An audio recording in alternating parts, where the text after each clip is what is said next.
wabarakatuh. Waalaikumsalam. Alhamdulillahilladzi hadana li hadza wa ma kunna linahtadiya laula an hadanallah. Asyhadu an la ilaha illallah wahdahu la syarika lah wa asyhadu anna sayyidana Muhammadan abduhu wa rasuluhu la nabiyya ba'dah.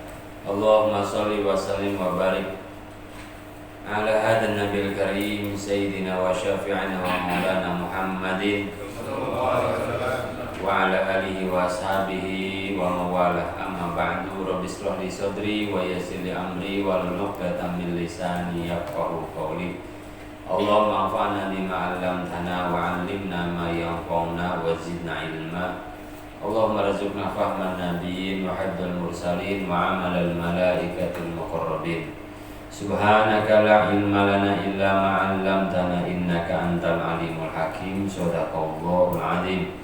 Lumailah hadir Nabi Mustafa Sayyidina Muhammad Rasulullah wa ala alihi wa sahbihi wa dzurriyyati ajma'in. Khususan ila hadir di ma'rif hadal kitab wa ahli baitihim wa dzurriyyatihim wa man yu'awinu ala nashri hadal kitab. Lahumul Fatihah.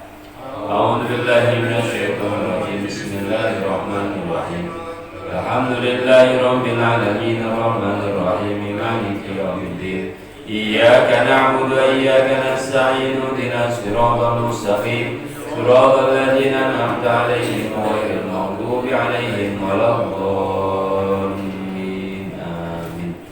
Ayyuhal ikhwah muslimin muslimat, hadirin sami'in yang saya hormati dan dimuliakan Allah Subhanahu wa taala. Marilah sama-sama kita senantiasa memanjatkan puja-puji serta syukur kita kepada Allah atas limpahan nikmat yang Allah berikan kepada kita. Alhamdulillah, setelah selesai kita melaksanakan sholat subuh, kemudian zikir, bermunajat kepada Allah Subhanahu wa taala, kita melanjutkan ibadah puasa kita.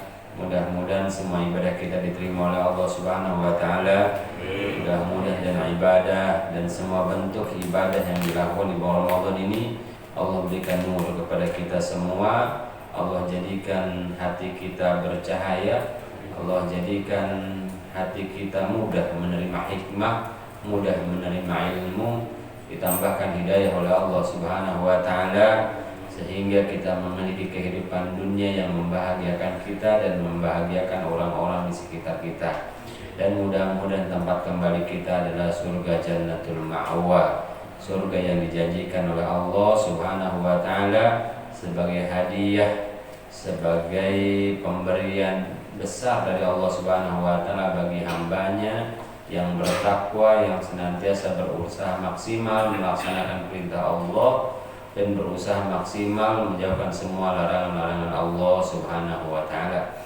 Marilah sama-sama kita melanjutkan kajian ta'lim kita dalam kitab Khulasatul Nurul Yakin dan Adabul Alim wal Muta'allim.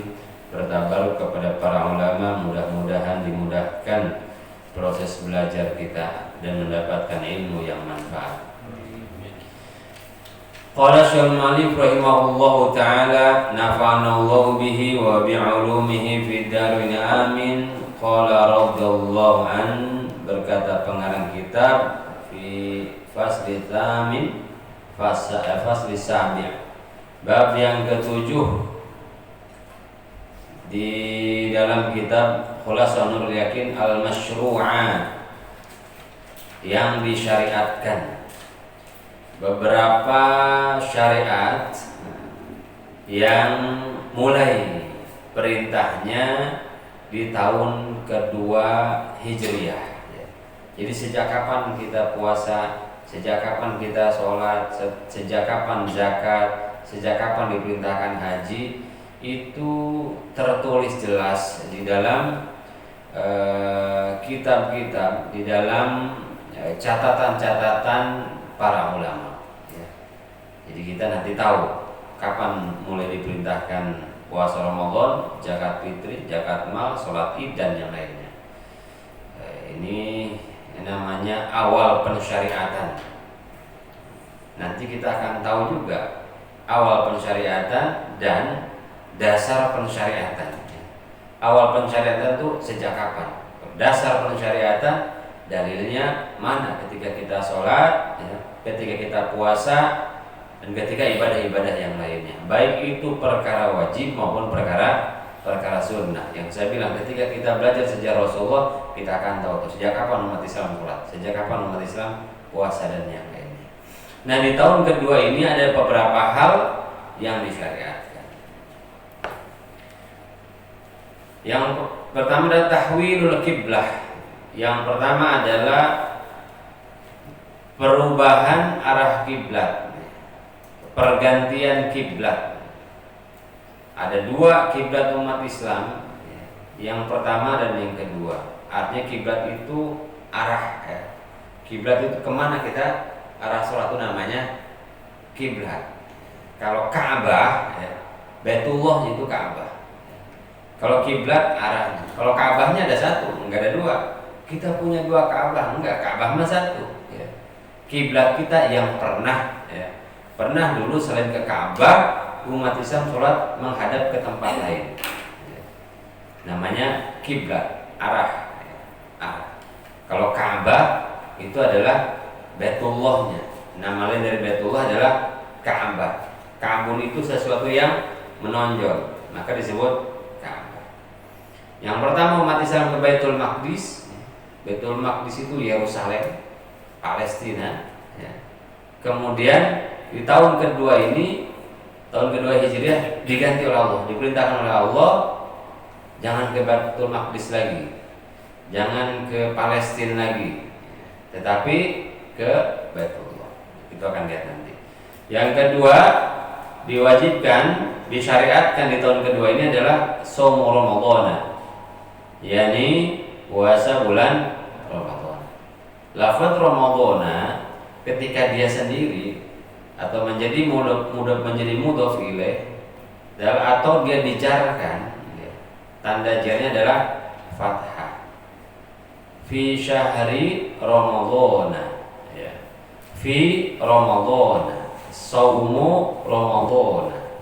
Tetapi ketika dia diidofatkan, dimudhof ilaihkan, posisi yang menjadi mudhof, maka Ramadhana tanda jarnya kembali menjadi kasroh. Itu misalkan nawaitu shauma ghadin an ada'i fardhi syahri Ramadhani harihi sanati. Kenapa dibaca Ramadan hingga Ramadhana, sementara di sini tanda jarnya adalah fathah? Karena lafaz Ramadan diidofatkan kepada hadhihi sana, ya. Jadi artinya adalah saya niat puasa bulan Ramadan tahun ini, ya. Saya niat puasa bulan Ramadannya bulan Ramadan tahun ini, diidofatkan kepada tahun ini, maka tanda jarnya adalah kasroh. Nawaitu shauma ghadin an ada'i fardhi syahri Ramadhani hadhihi sanati. Tapi kalau sendiri mah, misal saya ngomong gitu niatnya, saya niat puasa bulan Ramadan, nawaitu shauma ghadin an ada'i fardhi syahri Ramadhana. Udah sampai situ doang tuh, nggak ada hadis sanatinya. Pokoknya saya niat puasa bulan Ramadan aja. Nanti terlepas lagi nanti hukum fikihnya. Kok nggak ada tahun ini? Ramadan kan banyak, kan gitu. Jadi kalau dia posisi sendiri maka tanda jarnya adalah fathah. Tapi kalau diidofatkan kembali tanda jarnya menjadi kasroh. Di sini shaumu Ramadan, yaitu puasa bulan Ramadan. Jadi santri nggak usah nanya kenapa nggak dikasrohkan. Harusnya mudhof ilaih itu posisinya adalah majrur, ya, dijarkan. Kemudian zakatul fitri, tuh zakatul fitri. Kalau fitri mah kasroh. Zakatul fitri diwajibkan juga zakat fitri. Maka asal kata zakatul fit itu zakatul fitri yang benar. Ini zakatul fitri, aslinya yang benar adalah zakatul fitri. Zakat itu ya zakat. Al fitri itu apa fitri? bukan suci. Fitri itu apa? Futur, makan, ya. Zakat untuk makan. Maka kita bilang buka atau sarapan futur. Kenapa futur? Setelah lama nggak ada asupan makanan, kemudian kita makan, itu namanya futur. Setelah malam kita nggak makan, pagi-pagi kita makan, futur, sarapan. Setelah seharian kita nggak makan nanti pada saat buka namanya futur. Futur yuk, sarapan yuk gitu. Buka kenapa disebut futur? Karena setelah lama nggak ada asupan makanan, nggak makan kita, baru futur. Ya.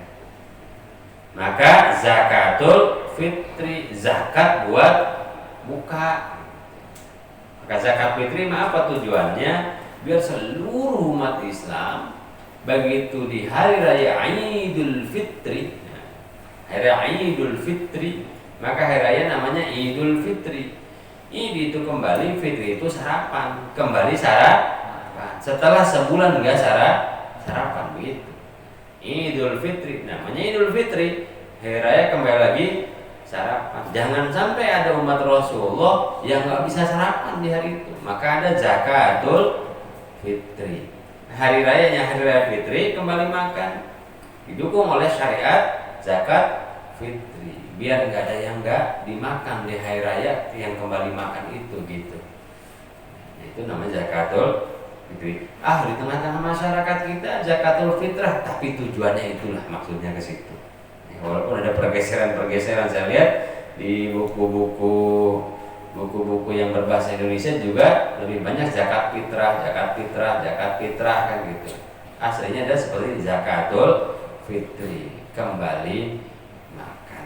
Walaupun hikmahnya bagi yang mengeluarkan, kata Syewaki, hikmahnya bagi yang mengeluarkan, dalam kitab Fathul Muin dikatakan zakat fitri tujuannya adalah seperti sujud sahwi pada sholat. Kalau ada puasa kita yang bolong, ya, dalam artian bukan bolong batal, tapi kurang afdol, ya karena mata yang tidak terjaga dan segala macam, ditutup tuh oleh zakat fitri. Awal pensyariatan tahun kedua Hijriyah. Zakatul mali, begitu juga ada zakat mal, pensyariatan zakat mal. Sholatul idain, disyariatkan juga sholat Id. Jadi 1, 2, 3, 4, 5. Syariat agama Islam ini dimulai perintahnya oleh Allah Subhanahu wa taala di tahun kedua Hijriyah. Fisanati saniyati minal hijrati, di tahun kedua dari Hijriyah. Artinya tahun kedua Rasulullah tinggal di Madinah. Walaupun masa itu nggak kenal, di masa Rasulullah nggak dikenal tahun 1 Hijriah, tahun 2, tahun 3, tahun 4, enggak. Ya. Bulannya sudah ada, Syabannya sudah ada, Safarnya sudah ada, Dzulqa'dah, Dzulhijjah, Muharramnya sudah ada. Tapi penomoran tahun satunya itu nanti di masa Khulafaur Rasyidin, di masa khalifah. Jadi perkara baru yang tidak ada di zaman Rasulullah diantaranya adalah penomoran tahun Hijriah. Bukan tanggal sudah ada, bulan sudah ada, tahun satunya belum ada. Jadi zaman Nabi pokoknya mau bulan Ramadan lagi, ketemu Ramadan lagi. Ramadan kapan? Pokoknya mau Ramadan aja. Adapun kebiasaan jahiliyah saat itu, ya, atau kebiasaan saat itu adalah tahun itu dikasih nama. Tahun itu dikasih nama. Enggak ada 1, enggak 2, enggak 3, tapi peristiwa apa yang terjadi di tahun itu, maka tahun itu namanya adalah itu. Tahun di mana Rasul dilahirkan, datang sekelompok pasukan untuk menghancurkan Ka'bah yang pimpinannya duduk di atas gajah.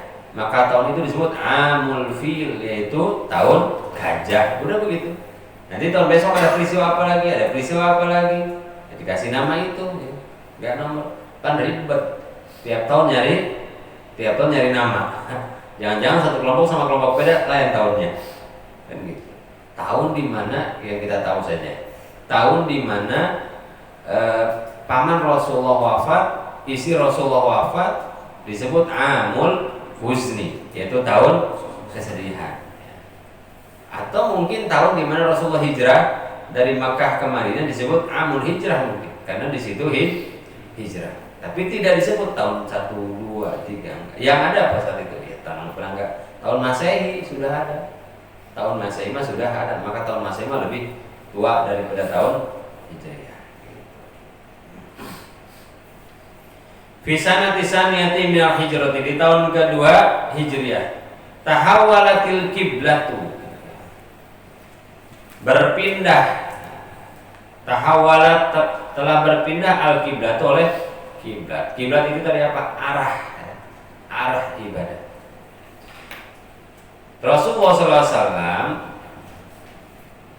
lanjutin aja, min baitil maqdisi, dari baitul maqdis, ilal ka'bati, ke Ka'bah atau ke Baitullah. Ba'da, setelah anadhallal muslimuna, setelah berlaku atau setelah tetap al-muslimun, setelah tetap al-muslimuna oleh umat Islam, yastaqbiluna, menghadap umat Islam, Baitul Maqdisi ke Baitul Maqdis, sittata asyara sahron, 16 bulan. Kita tahu bahwa diwajibkannya sholat adalah ketika Rasulullah Isra dan Mi'raj, ketika masih ada di Makkah. Di sini pengarang kitab menghitung 16 bulan itu, ya. 16 bulan itu semenjak Rasulullah berada di Madinah.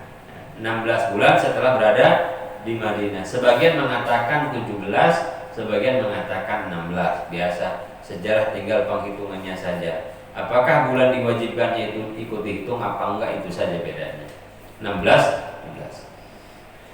Aslinya Nabi Muhammad SAW senangnya kalau sholat itu menghadap Baitullah, menghadap Ka'bah. Tapi Allah mewajibkan menghadap Baitul Maqdis. Sampai-sampai ketika masih berada di Mekah pun Nabi Muhammad SAW sholat menghadap Baitul Maqdis, tapi nggak pernah membelakangi Ka'bah. Sholat menghadap Baitul Maqdis, tapi tidak pernah membelakangi Ka'bah. Caranya bagaimana? Kalau di sini ada Ka'bah, di sini ada Baitul Maqdis, maka Rasul nggak sholat di sini. Maka Rasulullah akan sholat di sini agar tidak membelakangi Ka'bah dan tetap menghadap ke Baitul Maqdis. Kenapa? Dalam hati Nabi Muhammad SAW ingin bahwa sholat itu menghadap Ka'bah. Yang menarik adalah saat itu ada yang menarik sebetulnya kalau kita mau kritis. Subhanalladzi asra bi'abdihi lailan minal masjidil haram ilal masjidil aqsa.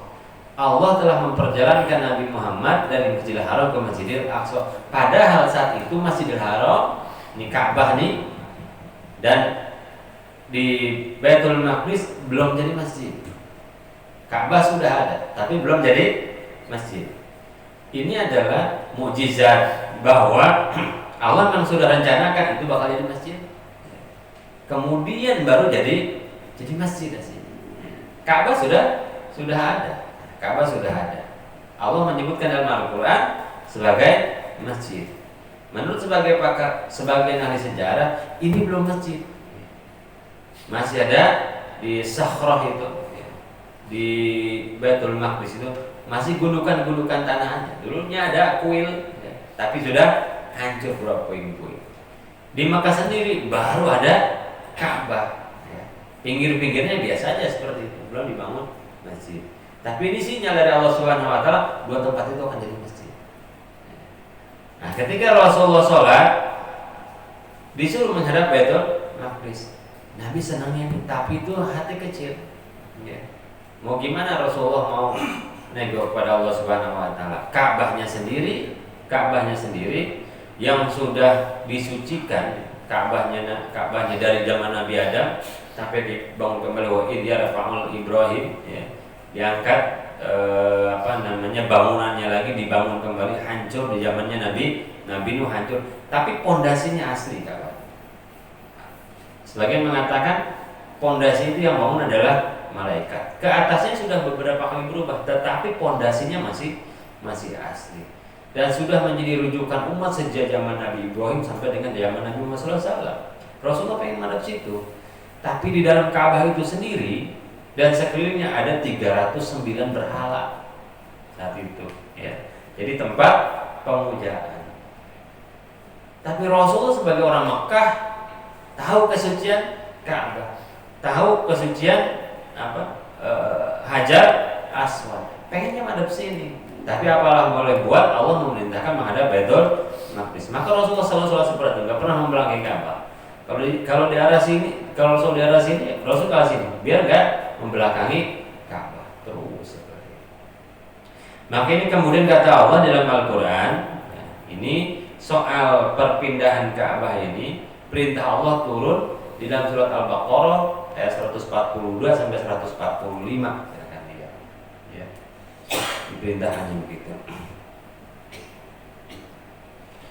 Apa kata firman Allah dalam surat Al-Baqarah 144? Qad nara taqalluba wajhika fis sama. Ya Muhammad, kami sungguh telah melihat taqalluba wajhika fis sama, menengadahnya wajahmu ke langit. Berharap Rasulullah, ya Allah, kalau misalkan sudah sejauh dari kampung, mungkin kita sudah jauh dari kampung halaman ya di Makkah, pengen sholat menghadap Ka'bah. Maka kata Allah, qad nara taqalluba wajhika fis sama, menengadahnya tanganmu, wajahmu ke langit. Maka kata Allah Subhanahu wa taala, "Falanuwalliyannaka qiblatan tardoha." Maka kami akan memalingkan kiblatan akan kiblat tardoha yang kau suka ya Muhammad. Ya. Rasulullah sukanya madhab Ka'bah. Maka Allah Subhanahu wa taala, maka kami akan memalingkan engkau dari Baitul Maqdis ke Baitullah, ke Ka'bah. Fawalli wajhaka syatrul Masjidil Haram. Maka sekarang arahkan wajahmu syatrul Masjidil Haram, ke arah Masjidil Haram. Dan kalau kita mau pikir juga, ada hikmah di sini bahwa baik menghadap Baitul Maqdis maupun menghadap Ka'bah hanya melaksanakan titah perintah Allah Subhanahu wa taala. Ketika menghadap Baitul Maqdis, orang Yahudi merasa menang banyak, ya. Tuh lihat umat Islam, salatnya masih menghadap kiblatnya kami. Karena Baitul Maqdis itu sendiri disebut kiblatnya 3 agama. Yahudi, Nasrani, dan Islam, ya. Orang Yahudi tuh lihat, agama Muhammad masih dong kiblatnya dengan kiblat kita, gitulah kira-kira kata orang Yahudi. Maka di sini kegundahannya Nabi Muhammad Shallallahu Alaihi Wasallam. Yahudi merasa menang di atas angin tuh. Umat Islam sholatnya masih menghadap, sholat umatnya masih menghadap Baitul Maqdis, dan sedunia tahu itu adalah pusatnya agama Yahudi Nasrani. Kemudian Islam. Yahudi datang duluan. Dan lebih nampak lagi Yahudi ketika Allah perintahkan dalam Al-Quran Nabi Muhammad SAW agar sholat menghadap. Di sini juga ada pelajaran bahwa madhab manapun yang kita lakukan adalah perintah Allah Subhanahu wa taala. Baik madhab Baitul Maqdis maupun madhab ke Ka'bah. Ya kalau seperti teori orang-orang ini, kalau Indonesia udah ada, mungkin ada juga minta madhab Monas. Andaikan yang berandai-andai. Kalau kata Allah madhab Monas itu. Karena bukan karena Monasnya, bukan karena bukan Baitullah, bukan karena Baitul Maqdisnya yang lebih utama, di atas itu semua itu perintah Allah Subhanahu wa taala. Maka di orang Yahudi sudah dipindahkan, orang Yahudi tetap ngotot bahwa tidak akan dapat kebaikan sholat kalau tidak menghadap Baitul Maqdis. Maka Allah menjawab lagi dalam Al-Quran,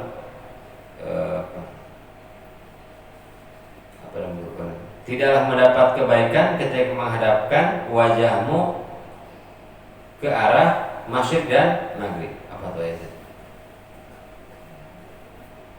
Walaysal birru an tuwallu wujuhakum qibala masyriqi wal maghrib.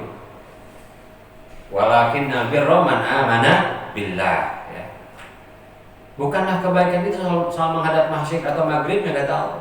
Tetapi kebaikan itu adalah man amana billah, orang yang beriman kepada Allah Subhanahu wa taala. Biasa orang Yahudi ketika diganti arah kiblat, gonjang-ganjing menambah galau umat Islam. Allah tegaskan lagi, bukanlah kebaikan itu mengarahkan pandanganmu menghadap ke masyriq wal maghrib, tetapi keimananmu kepada Allah Subhanahu wa taala. Dan ini juga bukan sama mendesakralisasikan Ka'bah. Selalu saya sampaikan kepada jemaah umroh, kita sholat menghadap Ka'bah ini karena disuruh oleh Allah Subhanahu wa taala. Khawatirnya ketika sudah ada di sana, ya, ini pengalaman dari seseorang, kok kita sholat nyembah batu sih? Enggak, kita nggak nyembah batu. Buktinya apa? Dulu nggak nyembah Ka'bah kok yang pertama. Dulu nggak menghadap Ka'bah kok yang pertama. Yang pertama adalah menghadap Baitul Maqdis. Disuruh menghadap Masjidil Haram, menghadap Baitullah Ka'bah. Biar semua umat Islam satu arah pandangan sholat untuk menyatukan saja. Kan nggak asik. Kalau sholat dalam satu masjid satu menghadap Baitul, kata bebas ya katanya. Bebas terserah menghadap mana ke. Imamnya menghadap ke barat, makmumnya madhab ke timur. Sebagian nggak suka, rumah saya sebelah sana, saya madhab sana aja. Nggak asik kan gitu. Coba seluruh umat Islam, inilah hebatnya agama Islam dibanding yang lain. Karena agama Islam itu mengatur sampai ibadahnya, mengatur sampai muamalahnya. Ibadah lain enggak, agama lain enggak. Agama lain ada yang hanya mengatur soal akidah saja, ada yang mengatur soal akhlak saja. Ibadahnya beda-beda. Doanya beda, kidungnya beda, semuanya beda. Suka-suka aja kan gitu. Umat Islam enggak. Seluruh dunia sholat baca Al-Fatihah. Seluruh dunia sholat menghadap Ka'bah. Gitu kan. Mengarahkan pandangan semuanya, kan sedap kelihatannya. Orang Cikupa ngadep sono, orang Panongan ngadep sono. Ya puyeng kan gitu kan. Akhirnya arahkan pandangan semua, patokannya adalah ini, semua menghadap ke situ. Maka sungguh indah dari mulai Masjidil Haram. Bayang itu kalau Masjidil Haram semua sampai ke titik-titik punya menghadap ke titik yang sama, itu Ka'bah. Gitu. Ya. Katakan kepada mereka yang Islam, kadang-kadang ada orang yang nyinyir ya. Ada sekarang ada aliran nyinyirisme ya. Apa aja dinyinyirin ya, termasuk tuh umat Islam tuh sholatnya menghadap menyembah batu. Enggak, orang dulu menghadap ke Baitul Maqdis kok. Kan gitu. Kemudian Allah suruh dalam surat Al-Baqarah kita mengarahkan pandangan kita ketika sholat itu ke arah Ka'bah. Bilang aja kalau dulu juga sudah ada Rasulullah hidup Monas, kalau Allah dulu madhab Monas, kita madhab Monas. Sekarang enggak kan gitu. Kenapa? Di atas itu semua kita hanya mematuhi perintah Allah Subhanahu wa ta'ala.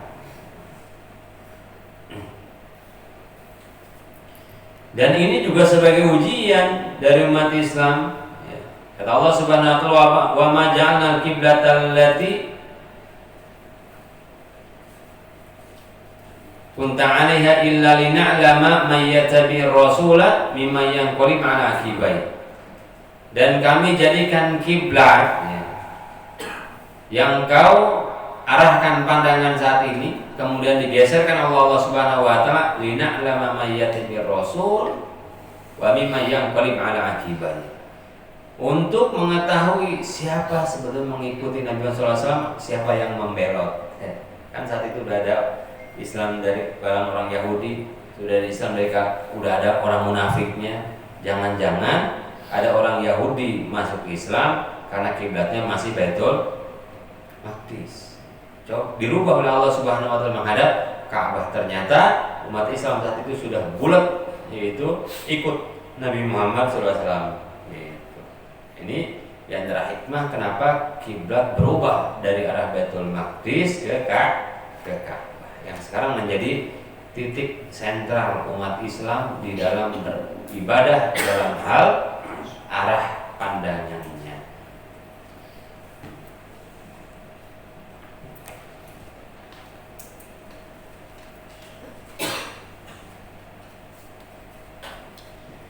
Bagaimana dengan umat Islam yang sudah sholat atau sudah dikuburkan, sudah sholat dan sudah dikuburkan, sudah meninggal, sudah sholat, meninggal, dikuburkan, masih menghadap Baitul Maqdis, yang ada masalah. Karena ketika mereka sholat saat itu dan ketika mereka wafat, kiblatnya adalah Baitul Maqdis. Nggak dibongkar-bongkar, wah gitu ya. Sama ketika Ustaz, ini masjid kita sudah harus dibetulkan arah kiblatnya, gitu ya. Misalkan karena dunia bergeser terus, ada deviasi setiap tahunnya. Ya kalau memungkinkan pergeseran jauh ya luruskan, ya betulkan, cuma mengarah pandangan. Masjidnya, sholatnya kita. Gimana yang sudah dikubur? Ya nggak usah juga dibongkarin, dimadep-madepin lagi, nggak usah kan gitu. Karena ketika mereka meninggal, arah dulu kan arah koordinat itu bergeser setiap tahunnya. Maka jangan aneh, geser. Makanya yang jauh di arah Ka'bah, ketika kita dekat Ka'bah sholat Ainul Ka'bah, yaitu mana arah kiblat. Di situ kita menghadap. Kalau kita pada posisi di Makkah melihat Ka'bah, ke arah Ka'bah, maka jangan ini ya, sholat madhab mana? Madhab kulon. Belum tentu madhab kulon. Di Indonesia Ka'bahnya arah kulon. Ada satu, saya nggak tahu barat selatan soalnya kan. Kalau di tempat yang lain bisa jadi sholatnya madhab wetan, kaler, kidul gitu kan. Tergantung arahnya. Kata ada orang Betawi ikut umroh, dia bilang ke adanya, lo kalau mau sholat madhab wetan lo berangkat umroh lo kan gitu kan. Di sana ini Ka'bah ada madhab mana aja udah kan gitu ya, namanya Ainul Ka'bah. Tapi kalau jauh Jihatul Ka'bah, arahnya saja. Ini supaya karena ada pola-pola ibadah, ada model-model ibadah seragam. Dia adalah menghadapnya seragam. Maka orang tuh selalu takjub sama umat Islam. Ya. Orang banyak takjub kepada umat Islam. Kenapa? Sudah didesain oleh Allah Subhanahu Wa Taala. Itu orang segitu banyak sedang tawaf di Ka'bah, begitu hitungan menit lah, 1, 2, 3 menit, rapi semuanya. Ya. Wajah-wajah kan sampai rapi, muter rapi terus semua gitu. Kenapa? Udah didesain oleh Allah Subhanahu Wa Taala. Titik sentral satu. Itu kalau seluruh dunia katakanlah waktunya sama, itu dari Ka'bah terus sampai kutub utara, kutub selatan, begitu semua. Luar biasa. Kalau mau dibilang keajaiban dunia, ngebarisin tentara aja lama bener. Ya. Tentara coba sekian juta, ayo loncang kanan, ya luruskan kiri kanan, lihat repot, komat, rata semuanya. Ya, memang udah didesain seperti oleh Allah Subhanahu Wa Taala, semua ke titik satu. Apalagi ketika tawaf, umroh, tawaf, haji, itu haji luar biasa. Saya pernah dulu tahun 2011 pertama-tama umroh atau haji, itu ada orang suka nonton, ya ada sunnah yang melihat Ka'bah, tapi ada juga orang-orang batu melihat orang tawaf. Bisa ya orang sama semua begitu kayak air ngalir terus. Ajib itu luar biasa. Dan tanpa ada komando. Sholat ada gitu panglima pimpinan upacaranya. Inspektur upacara nggak ada, imam datang sudah rapi semuanya. Cepat banget. Kenapa? Saudara kan satu panel Allah Subhanahu Wa Taala udah biasa. Yang hebatnya lagi komandonya satu, mau orang Arab mau enggak. Makanya agama Islam itu sampai ke bacaan-bacaannya diatur. Beberapa bacaan harus seragam. Qomat kan seragam seluruh dunia. Qomat seragam seluruh dunia. Jadi walaupun bahasa orang tahu, biar orang Cikupa nggak bisa bahasa, ini qomat. Makanya aneh ketika ada di Turki atau segala itu mau dirubah qomat itu ke bahasa masing-masing. Nanti orang nggak ngerti itu qomat. Nggak ngerti kalau mati sholat, nggak ngerti orang. Tapi taunya ini qomat. Ya sudah, semua tahu satu qomat.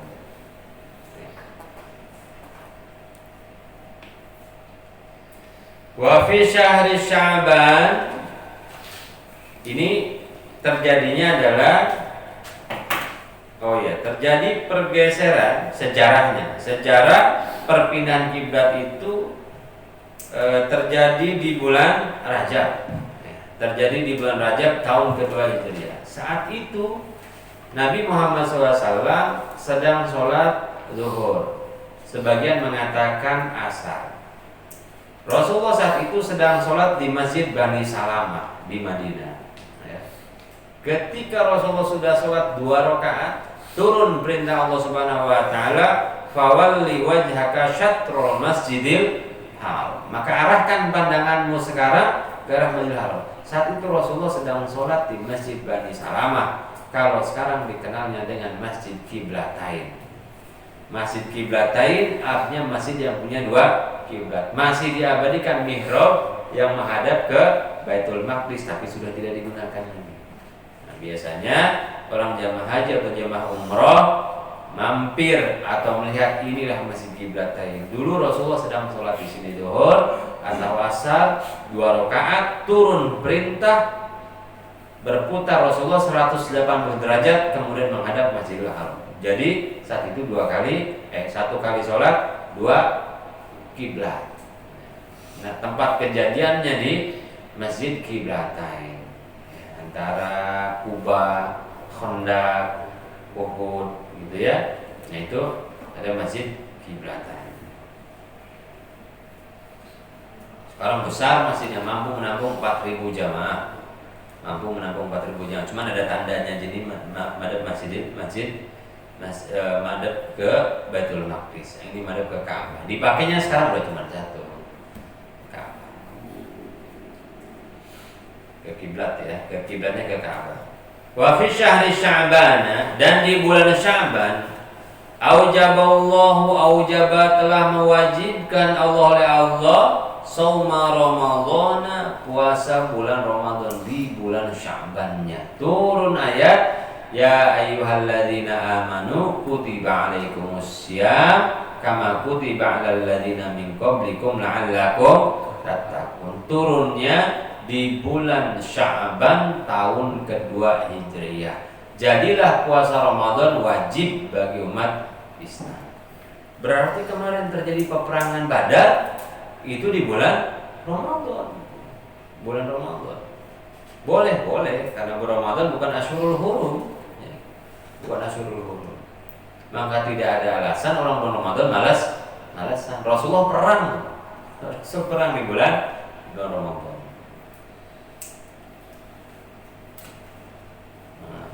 Rasulullah perang Ramadan, kita nyangsang aja bulan Ramadan, wala baca Quran banyak gitu, payah ya.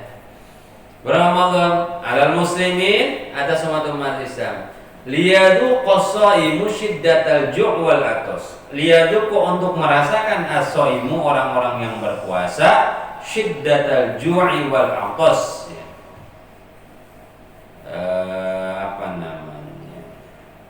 Rasa lapar yang sangat dan rasa haus yang sangat. Syiddah itu banget. Untuk merasakan syiddatal ju', rasa lapar sekali, wal atosi, dan haus sekali. Untuk merasakan umat Islam ini, di sini disebutkan hikmahnya adalah yang pertama tentu saja kenapa puasa diperintahkan. Di antara hikmahnya umat Islam harus merasakan lapar dan haus. Karena ketika lapar dan haus, ya, kondisi badan melemah, syahwat melemah, itulah kita merasakan nikmat di antara bulan Ramadan karena syahwat kita terdidik. Fatalina nafsu, kalau sudah bisa merasakan lapar banget, haus banget, maka di antara kemakruhan menurut Imam Al-Haddad di bulan Ramadan adalah memperbanyak makan sampai minum vitamin biar siangnya enggak lapar, enggak haus, ya, suntik malamnya biar enggak haus. Justru kita harus merasakan haus, harus merasakan lapar. Saat itulah fatalina nafsu, maka melembut hawa nafsu. Kenapa? Dengan lapar, dengan haus. Maka kalau pengen belajar mendidik hawa nafsu biar enggak berontak terus nih hawa nafsu, banyak-banyak puasa. Kata Nabi, bil-ju' dengan lapar. Itu melemah tuh hawa nafsu. Kita sekarang emosional terus, kita sekarang nggak sabaran terus, kita sekarang tulul amal terus, panjang cita-cita terus. Kenapa? Kita terus sering membiarkan perut kita kenyang. Kenyang terus, makanya terdidik hawa nafsunya. Nggak bisa tenang, nggak bisa, sulit untuk bisa sabar. Apalagi ketika berkecukupan. Orang kan makin kaya ini, makin berkecukupan, makin nggak bisa sabar, makin emosional. Ya.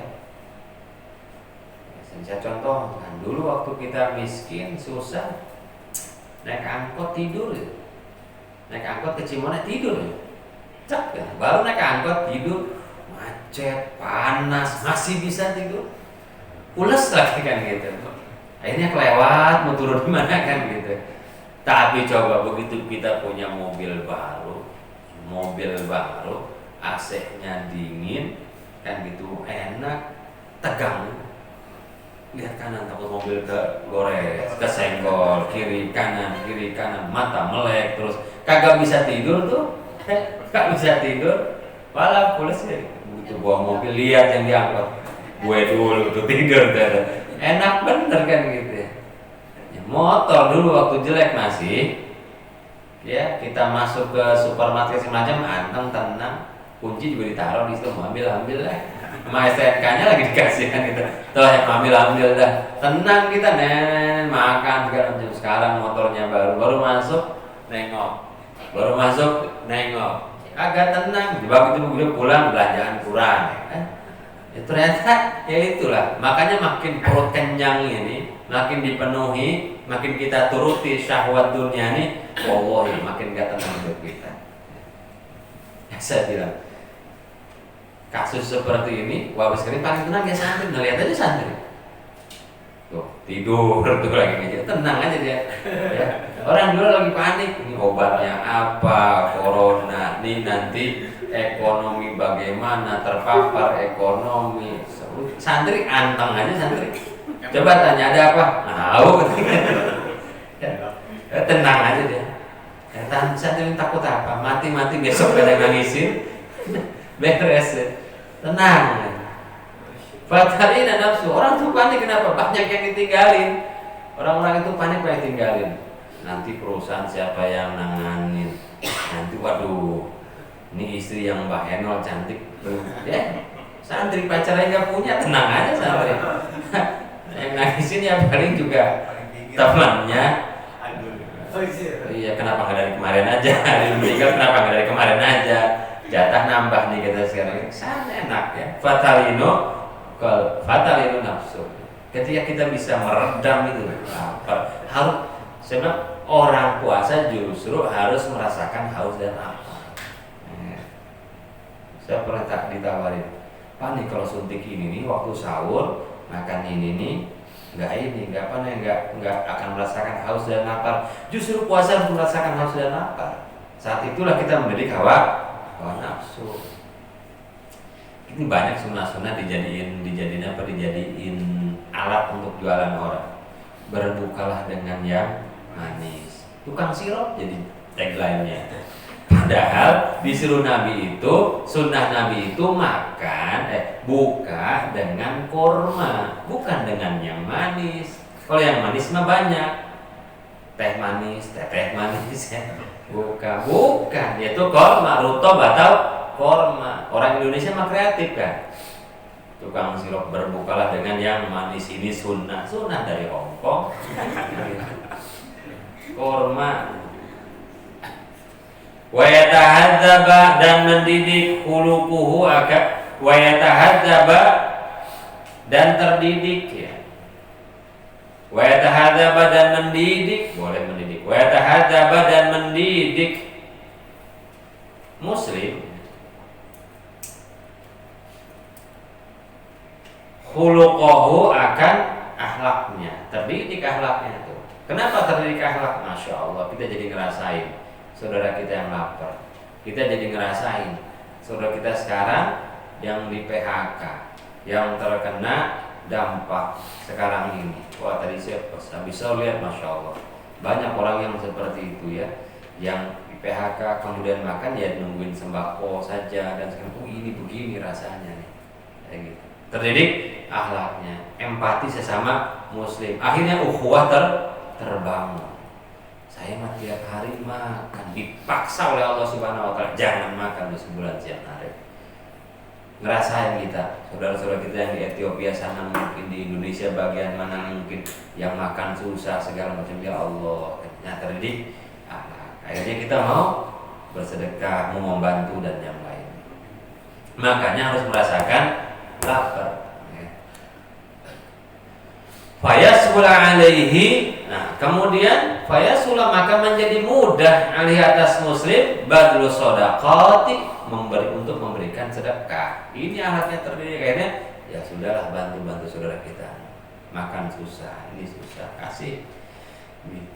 Terjadinya bulan Ramadan, puasa Ramadan diwajibkan di bulan Sya'ban tahun kedua Hijriyah, dan masih banyak kok hikmah puasa yang lainnya. Wa fiha, dan di sanah asannya ya. Wa fiha, dan fi sanati saniyah, di tahun yang kedua, aujaba telah mewajibkan Allah zakat al-fitri, akan zakat fitri, atau bahasa kita zakat fitrah. Sebagaimana hadis dari Umar bahwa Rasulullah telah mewajibkan kepada kami yaitu zakat fitri, so'an min tamar atau so'an min syair, yaitu 1 sok kurma atau 1 sok gandum dari makanan pokok. Panjang itu fikihnya, tapi diwajibkannya adalah di tahun kedua Hijriyah itu. Sepaket jadi zakat fitri dengan puasa Ramadan. Nanti sepaket juga dengan zakat mal, terus semuanya. Berarti ketika di Mekah nggak ada kewajiban zakat fitri, nggak ada kewajiban puasa Ramadan. Bahkan yang sudah diwajibkan juga Jumat nggak bisa dilaksanakan di Mekah. Nah, inilah hikmah pensyariatan secara bertahap.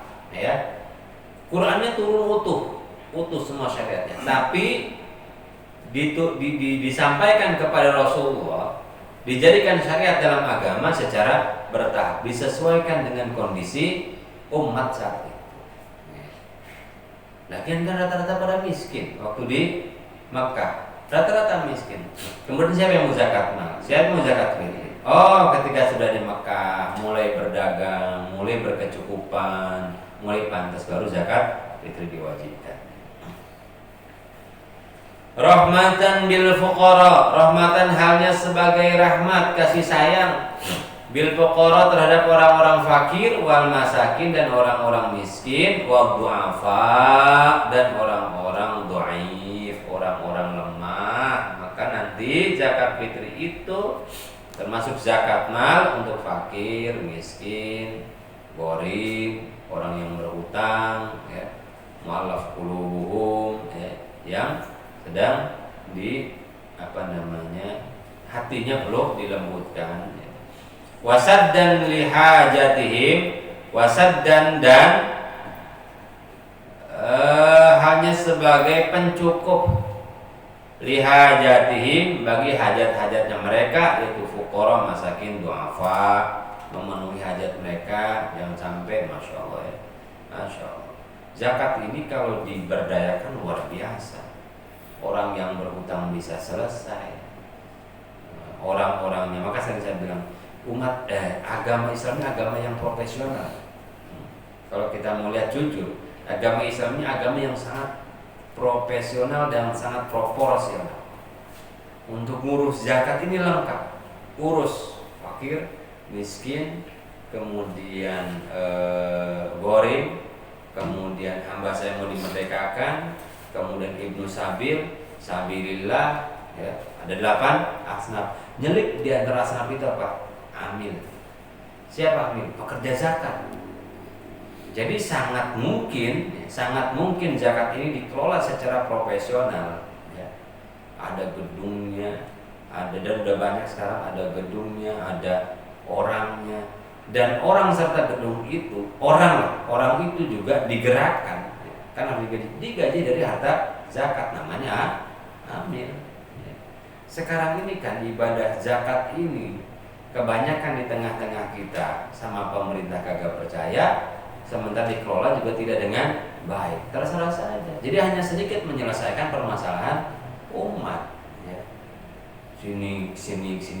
Udah coba dikumpulkan zakat mal, zakat harta. Katakanlah kita secitra ini dikumpulkan, baik itu oleh lembaga pemerintah atau non pemerintah dari zakat. Kumpulkan satu, banyak masalah umat bisa selesai. Saudara kita yang nangis karena kelilit hutang bisa selesai. Saudara kita yang nangis gak bisa nyekolin anaknya bisa kelar. Ya fakir, miskin, Ibnu Sabil, orang-orang yang berjanji Allah tiap hari ngurusin agama Allah juga selesai perutnya.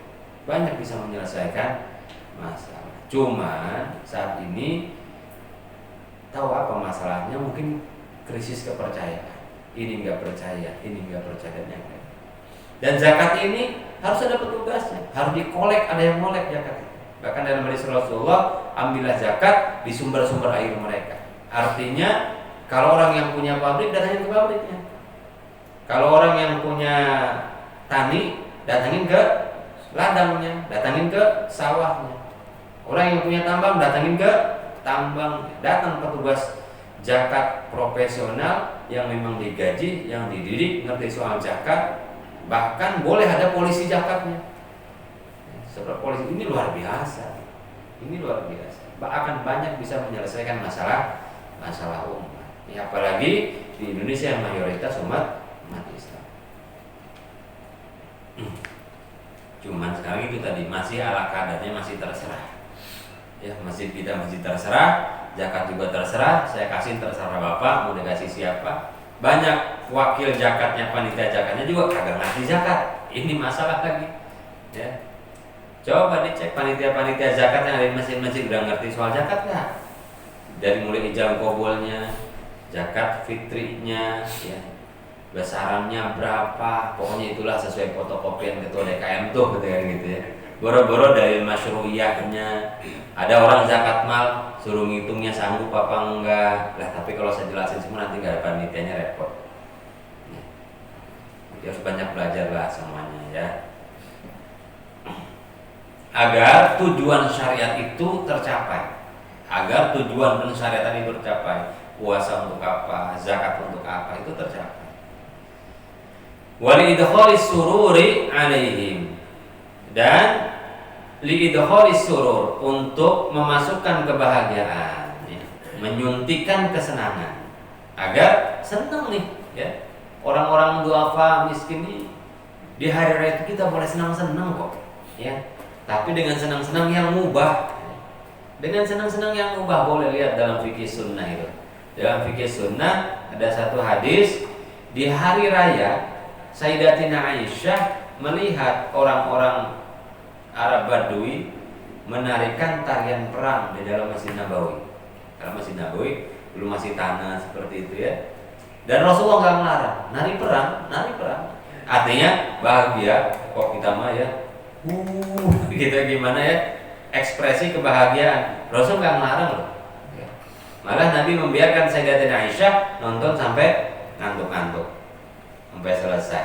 Artinya hari Idul Fitri boleh kita mengekspresikan kebahagiaan dengan perkara-perkara yang mubah. Ya, sekedar masak-masak dengan keluarga, sekedar kita berkumpul. Ini kan apa namanya? Perkara yang nggak dilarang dalam agama, cuman sebagian orang kok ya ada yang larang. Orang ziarah di hari Idul Fitri dilarang. Padahal rumusnya ziarah boleh kapan saja. Orang pulang kampung atau pulang kampung mudik sekarang istilahnya itu ya. Ya. Bisa bicara kondisi normal, bukan kondisi sekarang ada kasus wabah ya. Ya boleh-boleh saja sih, nggak ada masalah kalau kondisinya aman. Kalau kondisinya aman, orang masak-masak, mau masak ketupat, ini ketupat bid'ah. Ya sejak kapan ketupat jadi sunnah? nyari pohon kelapa di Arab juga susah kan gitu. Tetapi makannya, ya makan boleh. Orang Indonesia masak opor, orang Arabnya bikin nasi biryani kali kan gitu.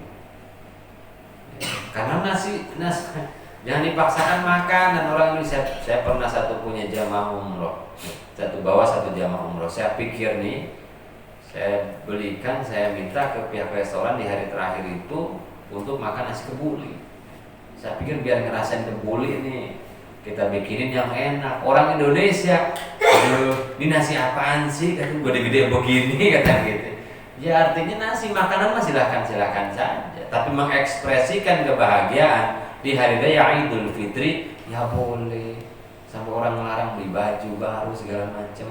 Yang penting beli baju barunya nggak dijadikan syariat gitu aja. Punya duit beli, nggak punya ya udah sih. Ini beda, beli baju baru saya mani pakai baju yang lama aja. Nggak perlu begitu, biasa aja kali kan gitu. Punya duit beli, nggak punya ya nggak usah. Kita juga jangan over. Yang waduh ini mah nggak jadi lebarannya. Kenapa? Nggak beli baju.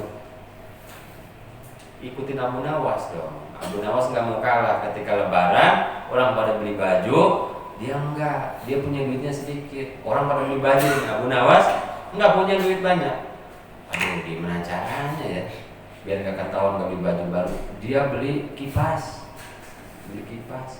Hari Raya Idul Fitri orang pada pakai baju, dia mah kipas dong. Gerah baju baru sudah dibuka, gerah katanya. Jadi ya sesuatu yang ubah nih jangan naik jadi syariat, jangan juga turun jadi haram, biasa aja. Nah ya, boleh mengekspresikan kebahagiaan di hari raya Idul Fitri. Karena itu harus suruh memasukkan kesenangan, jangan ada yang sedih hari raya Idul Fitri. Kalaupun nangis ya nangis bahagia. Wa fiha aujaba zakatal amwal. Wa fiha dan di tahun kedua aujaba telah mewajibkan Allah zakatal amwal akan zakat harta. Wa atoha lil asnafis samaniyah. Wa ato dan memberikan hak akan zakatul amwal lil asnafis samaniyah bagi 8 asnaf. Siapa itu? Fakir, miskin, kemudian pokoknya masakin, kemudian gharib, kemudian hamba sahaya, amir, sabilillah, ibnu sabil, satu lagi Pak? Satu fakir, miskin, 3 gharib, kemudian amir, kemudian mu'allaf, sabilillah, ibnu sabil. Satu lagi?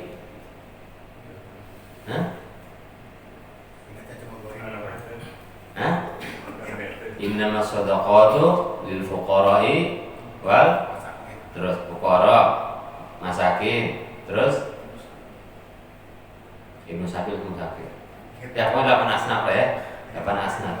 Di ini lagi dicek lagi. Tapi saya penasaran. Nama surah Al-Qur'an masakin. Ibnu sabil, fakir, miskin, gharib, mu'allaf, amir, hamba sahaya, wa fi riqab. Yang ketujuh ibnu sabil. Yang ke-8 orang sedang jihad fi sabilillah. 8 ya. Litaduma untuk melestarikan al-mahabbatu litaduma al-mahabbata untuk melestarikan mahabbah. Litaduma untuk melestarikan atau untuk lestarinya al-mahabbatu oleh rasa cinta ya. Litaduma al-mahabbatu benar. Litaduma untuk lestari terus-terusan maksudnya. Bahasa saya lestari. Al-mahabbatu oleh rasa cinta. Bainal aghniya di antara orang kaya wal fuqara dan orang-orang fakir. Biar akur nih yang kaya dan yang miskin. miskin. Yang miskin gak ngomongin yang kaya gak mendolimi yang miskin. Fayata'awanu, kemudian mereka saling menolong, saling membantu, wayatanasalu dan saling menolong, wayantadimal amnu dan saling menjamin. Nah, nizam itu saling mentertibkan, menjamin al-amnu oleh keamanan. Ya.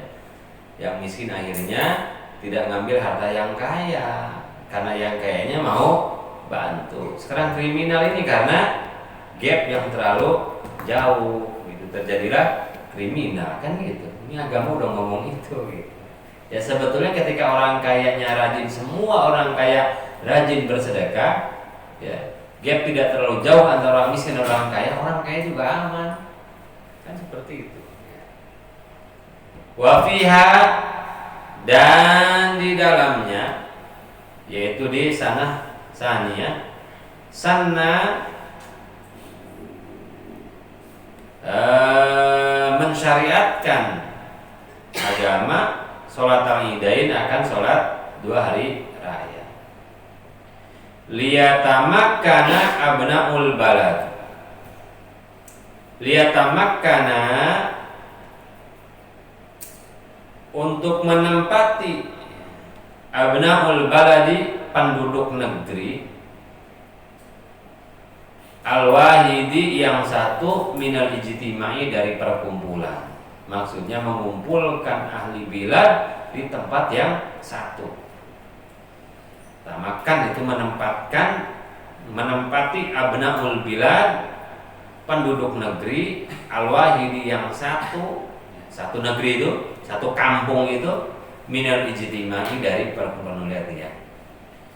Ada rasa yang berkurang saat ini menurut saya ketika begitu banyak bertebaran masjid.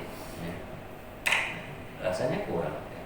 Dulu satu kampung banyak musola, satu masjid. Ketika Jumat berkumpul semua satu kampung. Ketika sholat Id berkumpul semua satu kampung. Kita ketemu tuh ya dengan tetangga-tetangga jauh itu. Kalau kita kan dulu zaman saya kecil ini SD itu juga satu kampung berapalah gitu kan, nggak terlalu banyak sekolahan kan gitu. Ketemunya kalau nggak di sekolahan jadi masjid ketika Jumatan atau sholat Id satu kampung. Ketemu semua satu kampung. Rasanya ajib luar biasa ya. Yang jarang ketemu jadi ketemu. Bukan haram, tapi efeknya sekarang ketika masjid di tiap ya ketemunya itu aja gitu. Ya. Satu masjid, satu klaster, satu sholat Id. Ya sudah, tiap hari ketemu itu karena kita cuma luasnya segini, ya. Di tukang sayur dia, ya. Di tempat makan dia lagi. Di hari raya, di hari Jumat dia lagi, di hari raya masih dia lagi. Jadi kurang seni, gitu. Coba kalau dulu mah, di tiap hari beda. Ketika hari Jumat hari raya ketemu umat Islam yang beda juga dan luar biasa. Begitu sholat heboh luar biasa. Kenapa? Satu kampung. Saya ingat banget itu masjid itu pinggir sawah.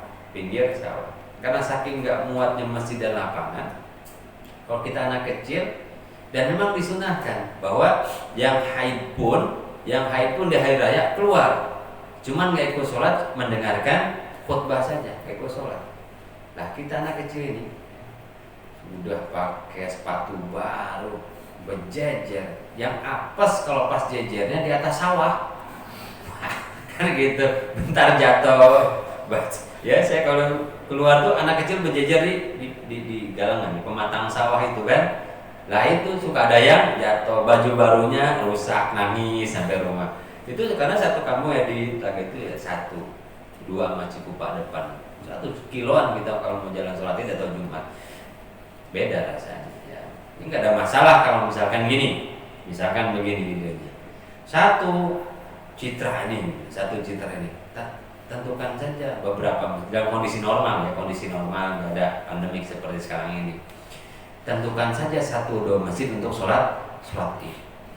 Bagian depan di sini, bagian tengah di sini, bagian belakang itu akan ketemu semua ya. Ketemu teman kerja, ketemu temannya anak-anak, mungkin juga ketemu mantan, mungkin. Wah, ada di sini, waduh bahaya sih kan gitu. Mungkin juga kan gitu. Lah itu kan seru gitu ya.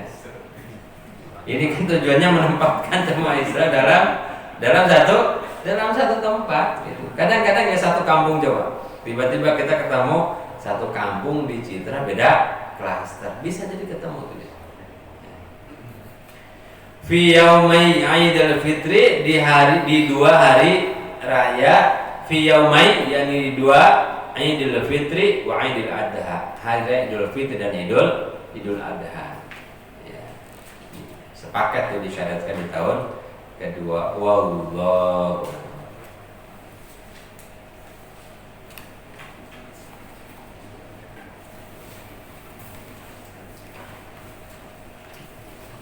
Bismillahirrahmanirrahim. Qala Sayyidul Malik rahimahullah ta'ala nafa'ana Allahu bihi wa bi'ulumi fid darin amin. Qala radhiyallahu an. Berkata pengarang kitab,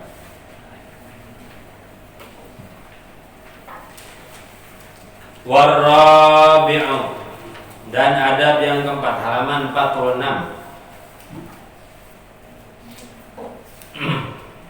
Adab seorang santri terhadap pelajarannya. Ayu sohiha, hendaknya membetulkan santri. Ma akan apa-apa, yaqra'u yang membaca santri hu akan ma. Qabla hibdihi, sebelum menghafalkan ma. Tashihan dengan pembenaran jayidan yang baik. Imma ala syaikhi, baik di hadapan syekh, au ala ghairihi, atau di hadapan selain syekh. Mimman, dari orang, yutskinu, yang serius ya. Hu akan tashih. Jadi sebelum menghafalkan sesuatu, santri apa aja dihafalin. Baik dan bagusnya sebelum dihafalkan itu ada yang mentahsih dulu, dibenerin dulu bacaannya. Nih Quran ya. Contoh para santri di sini menghafalkan Quran, sebelum menghafalkan pastikan bacaan benar. Maka ada istilah sebelum bilghaib bin nadhar dulu ya.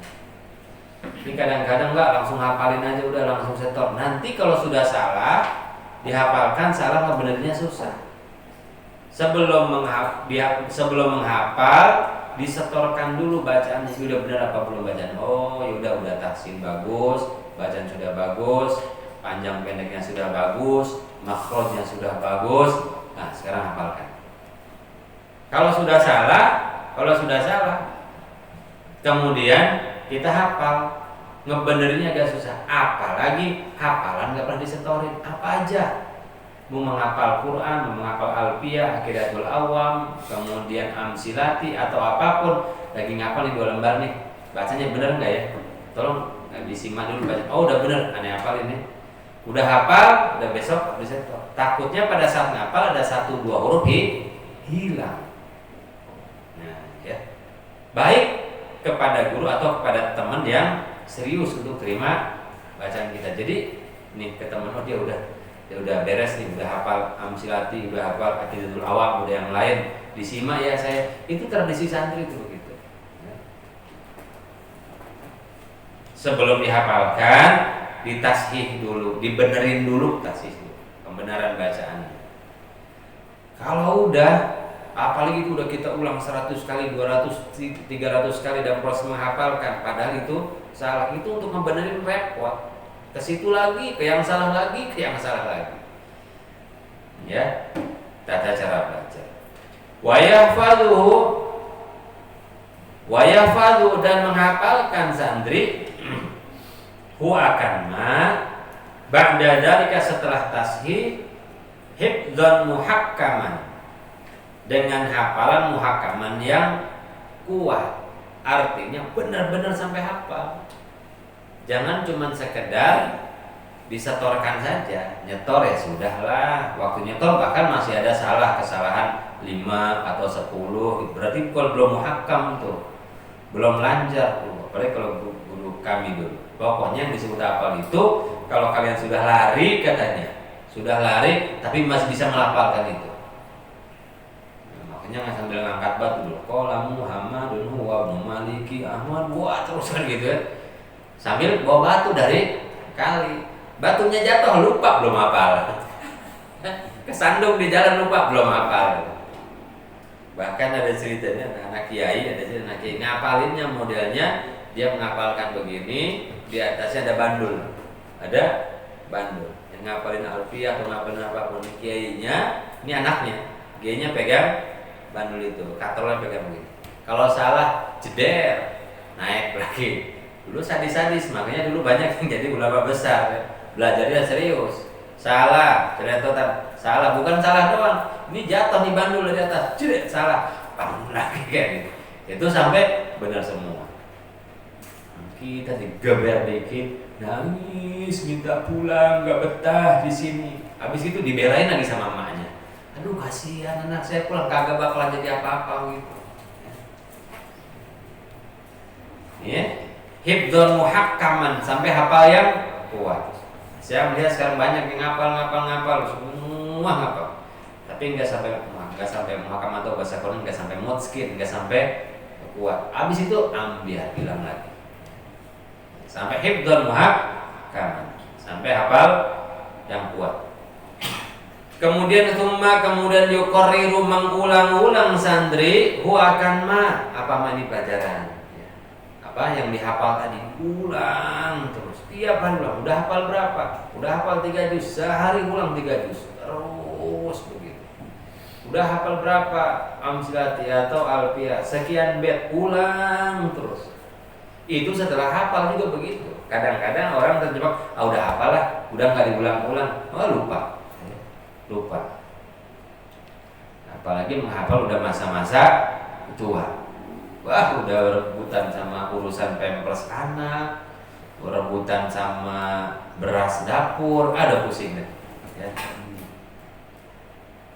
Yuqarrir, mengulang lebih. Sini kekuatan hafalan sebetulnya adalah di mengulang-ulangnya. Seberapa kuat kita mampu mengulang, disitulah kekuatan hafalan kita. Ba'da hifdzihi, setelah menghafalnya.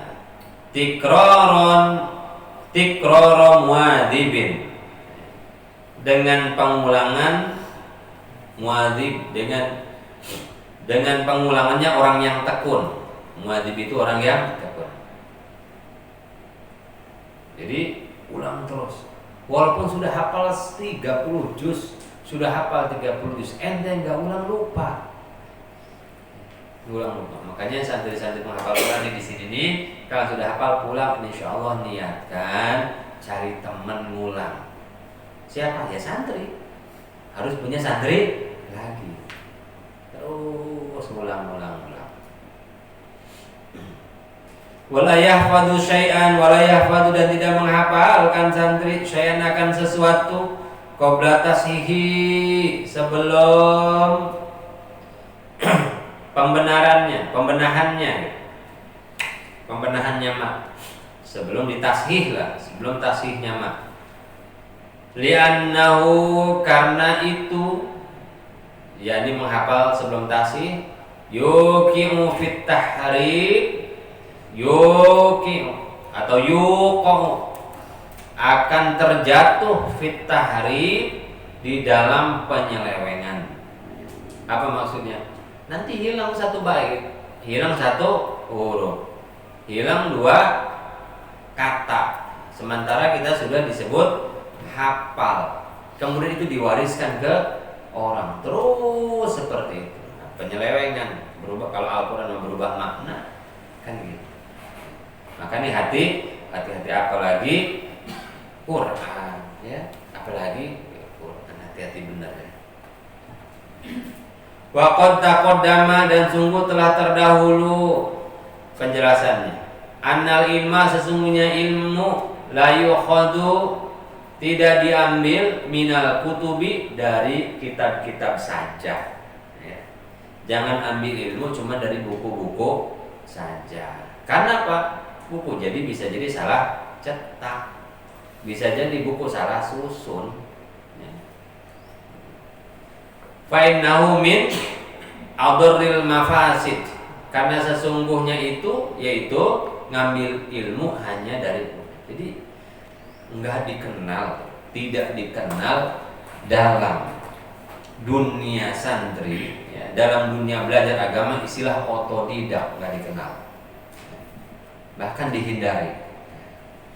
Karena ilmu agama harus jelas asalnya, harus jelas usulnya. Dari mana nih dapatnya? Nggak bisa. Pandai ilmu agama, mana otodidak, baca kitab terjemahan, buku terjemahan. Lah kalau buku terjemahan ada yang salah cetak, salah menerjemahkan, kemudian ente ambil ijtihad, mana udah kadung jadi ustaz, apa nggak acak-acakan urusannya? Maka nggak bisa belajar ilmu agama ini hanya dari kitab-kitab saja. Adapun baca buku dan segala macam itu bukan mengambil ilmu, itu kita mengulang atau pengetahuan untuk kita diskusikan dengan guru atau yang lainnya. Banyak kitab-kitab, buku-buku juga salah cetak, namanya human error, namanya kesalahan manusia. Kemudian itu kita jadikan panduan dalam ibadah kita. Wih, ngeri banget. Satu. Yang kedua, belum tentu kita hafal maksudnya dari satu kata, tujuannya dari satu kata. Kita oke lah, kita sudah baca satu hadis. Contoh, kita baca satu hadis dalam kitab Rubahul Hadis. Ghuslu yaumil jum'ati wajibun ala kulli muhtalimin. Ya. Ala kulli muhtalimin. Mandi hari Jumat itu wajib atas setiap muslim yang sudah balik. Berarti orang kalau wajib, berarti orang yang hari Jumat nggak mandi dosa karena meninggalkan kewajiban, atau sholat Jumatnya nggak sah. Kalau dirangkaikan dengan sholat Jumat, bahasanya wajib. Dan di buku kita tertulis seperti itu, kan gitu. Nah kita nggak tahu bahwa hadis itu sudah dimansuh, hadis itu sudah dihapus oleh hadis yang lain. Kata Nabi, wudhu saja cukup, kalau mandi itu lebih baik. Adanya berjajar enggak, di bab yang lain, di kitab yang lain, di buku yang lain. Ini kan bahaya. Saya ingin tunjukkan betapa bahayanya kita belajar ilmu agama ini cuma dari kitab doang, dari buku-buku doang, apalagi panduannya hanya terjemahannya. Kita nggak tahu yang menerjemahkan itu benar apa enggak. Kalau kemudian diterjemahkan sesuai dengan keinginan dia, atau salah cetak lah, atau yang lainnya, apa nggak sasar urusan agama kita? Sering saya bilang, kalau urusan dunia masalah hanya paling juga bisa katakanlah ilmu, soal ilmu bangunan kita salah, soal ilmu bangunan ini salah, paling juga ambruk doang di atas tanah masih. Orang bikin Monas salah teori, orang bikin jembatan salah teori, cuman ambruknya, hancurnya di atas tanah. Tapi kalau soal agama, kok sampai ke bawah tanah kan? Artinya sampai ke kuburan kan, gitu salahnya. Makanya hati. Artinya apa? Harus ada guru, gurunya yang benar, ya, yang punya sanad, yang punya silsilah sampai ke Rasulullah. Maka ini minal konyolin, belajar ilmu agama hanya dari buku-buku saja, atau bahkan pun kitab. Enggak, saya kok nggak buku terjemahan, saya mau udah bisa baca kitab aja saya semua. Harus punya sanad juga, belajar dari mana? Karena bisa jadi kitab pun salah cetak, apalagi pretelan gitu. Saya pernah ngaji Ihya Ulumuddin, saya pernah ikut ngaji Ihya Ulumuddin. Kitabnya saya beli di salah satu negara, lah, bukan di Indonesia, bukan cetakan Indonesia. Ini kok satu paragraf, begitu saya ngaji ke Cilongok, di Cilongok, ini kok satu baris nggak ada, ini kok satu paragraf nggak ada, kan gitu ya. Ternyata orang yang mencetak itu punya maksud tertentu, ya, untuk menghilangkan perkara-perkara yang nggak sesuai dengan ahwal mereka. Waduh, udah deh, semenjak itu saya nggak beli lagi satu kitab dari negara tersebut ke kamu dah, dengan cetakan kudus saja ketahuan. Ya. Apa kalau kata Abu, ya namanya kitab diskon kan gitu, karena murah di negara itu murah, kita beli banyak masa. Udah deh, maka itu perlu kita. Guru, oh ini nggak ada, oh ini kalau nggak gitu, bablas. Orang ada juga orang yang sampai merubah hadis kok. Sampai merubah hadis, dihilangkan hadis. Saya pernah beli satu CD Bruce indeks hadis. Kita tahu selama ini soal kunut itu kita tahunya dari mottonya Imam Malik. Itu udah paling pendek jalurnya sampai ke Rasulullah. Soal kunut subuh itu ada di motto Imam Malik. Karena mungkin yang mengumpulkan ini kagak kunut, hadis itu kagak ada. Hadis itu nggak ada, ajib sebenarnya gitu. Sampai saya kirim suratnya, ternyata nggak fair begini. Kalaupun kalian nggak kunut sebenarnya gitu, tetap aja hadis itu. Karena kita rujukannya Imam Syafi'i, Imam Malik, terus sampai dengan Rasulullah itu soal kunut subuh la yazul Rasulullah ya kunut. Ini nggak ada. Wah ini nggak beres sebenarnya. Itu makanya nggak cukup kita belajar dari buku-buku saja, harus ada guru yang membenarkan. Saya nggak pernah ngaji ada Bu Alim, tapi ada teman-teman yang bisa ditanya, yang pernah ngaji, tanya. Takutnya kita ada salah. Ini enggak tradisi ya. Dalam dunia santri itu belajar otodidak itu malah enggak ada. Bahkan man laisa lahu syekh bahkan syekhuhu syaitan. Siapa orang yang enggak punya guru, maka gurunya adalah setan. Ini istilah santri begitu. Kenapa harus punya guru yang membenarkan kita? Takut salah baca, tadi akhirnya entasihnya. Ini orang baca ngapalin Quran modal kaset doang wajib. Ya gimana ngapa dia? Saya dengerin aja. Distorin gak bacanya? Enggak. Kan gitu. Ya udah salahnya permanen. Akhirnya begitu baca Quran yang lain ngikutin lagunya nggak beres. Ya, akhirnya jangan dianggap baca Quran itu sama dengan lagu keroncong. Yang penting intonasinya masuk, enak ya udah. Yang enggak lah. Kalau matnya salah, makhluk hurufnya salah, harus disetor, harus punya guru, harus ada yang membenarkan, kan begitu. Enggak cukup dengan kita dan buku-buku tadi. Wayang bagi, jadi nggak usah bilang dari mana belajar. Saya mau otodidak, waduh bahaya itu, bahaya. Walaupun ada orang yang mengembangkan, pasti ada guru-guru terus punya guru pembimbing. Kadang enggak belajar ke sini udah merasa bisa, enggak mau lagi, enggak nganggap guru lagi, bikin lagi. Dia pengajar khusus, mana gurunya? Enggak usah cari guru, saya udah cukup. Innalillahi wa inna ilaihi rajiun begitu. Ya. Enggak usah pengen banyak cemas segala macam. Kita mencari ilmu biar kenal Allah, biar kenal Rasulullah. Jangan ke guru-guru.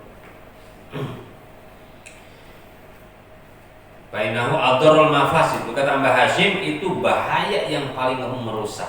Ador min adoril mafasid. Dari bahaya yang paling merusak. Belajar hanya dari kita. Bukan berarti nggak boleh belajar, kita boleh, tapi bisa kita setorkan, bisa kita tanyakan. Wayam bagi ayyuhdhiru indahu dawata. Wayam bagi dan semestinya ayyuhdhiru untuk menghadirkan santri indahul bersamanya santri ad-dawata akan tinta wal qalama dan pena wasikina dan pisau. Masya Allah. Santri kemana-mana harus bawa 3 nih. 1 tinta, yang kedua pena, yang ketiga pisau. Ustaz, kenapa pisau? Buat motong ayam. Enggak, zaman dulu itu pena, tinta, penanya kurang tajam, ditajemin sama pisau. Gitu. Kalau sekarang ya nggak usah. Ini pulpen, makanya saya bilang santri itu kelihatan di kantongnya ada pulpen. Kalau nggak ada pulpen bukan santri. Ya lucu kan? Kalau petani ke sawah nggak bawa pacul, mau kemana Pak? Mau macul. Paculnya mana? Nggak bawalah seketemunya. Loon tuh petani kan gitu. Akang siapa? Saya pelajar, saya santri. Bukunya mana? Enggak ada catatan. Pulpen? Enggak. Udah tukeran aja, akan jadi petani.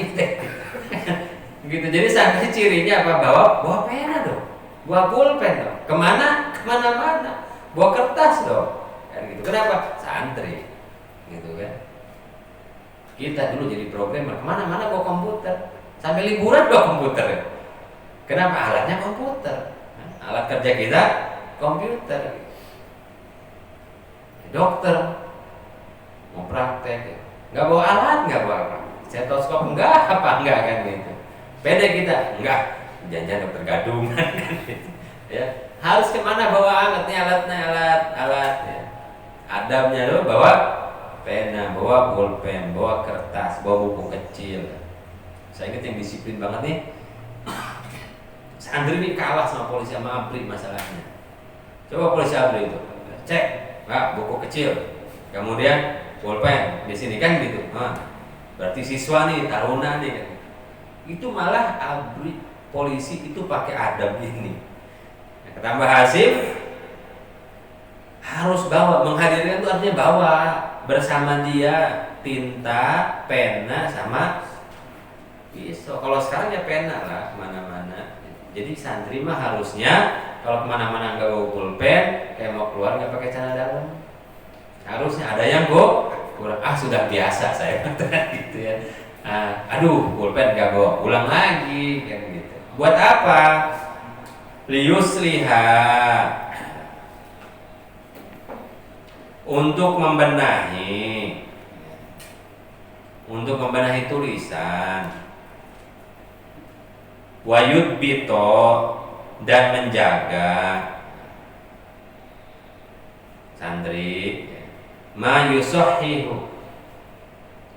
yusohihahu, ma akan apa-apa, yusohiha, sohaha yusohihu, ma akan apa-apa, yusohihu, yang telah mentasi santri, hu akan ma, lugotan halnya secara bahasa, au i'roban atau i'rob, perubahan cara baca, awakhir kalimat. Jadi santri itu kemana-mana bawa pulpen buat apa?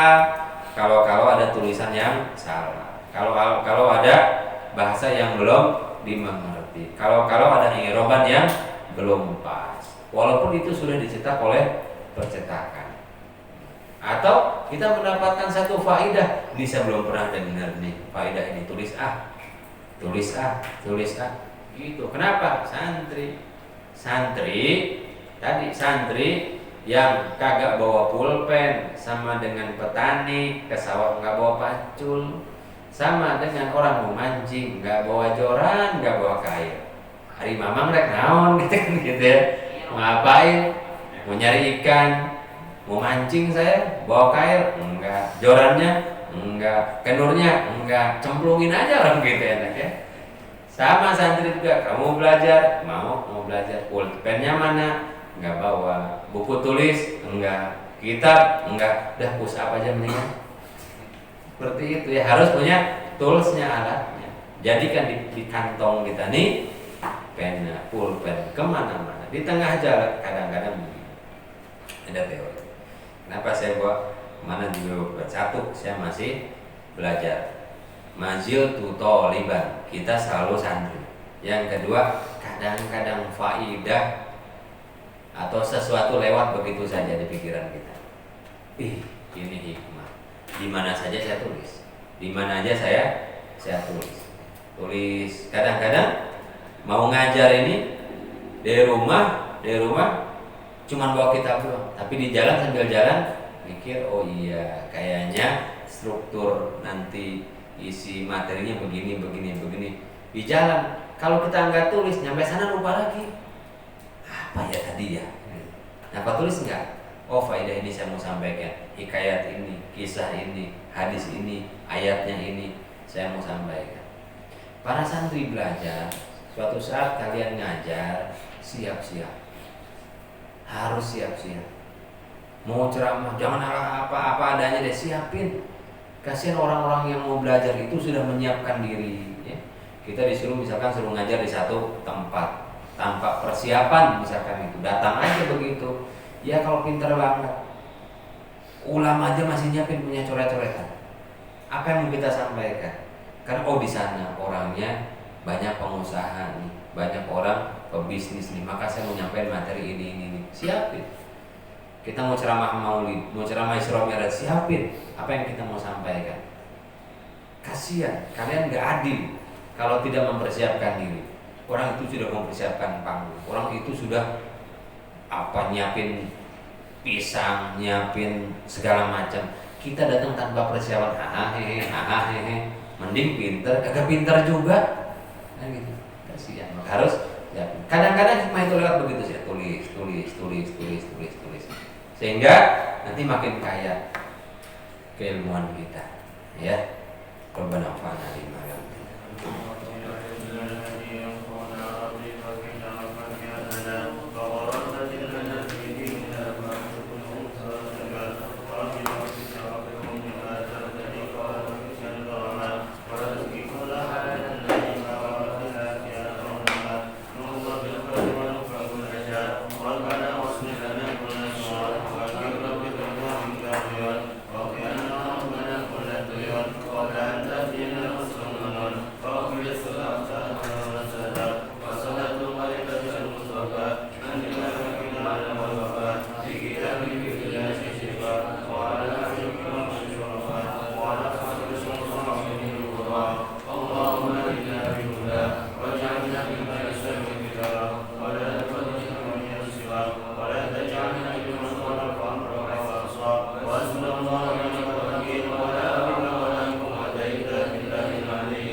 Assalamualaikum warahmatullahi wabarakatuh.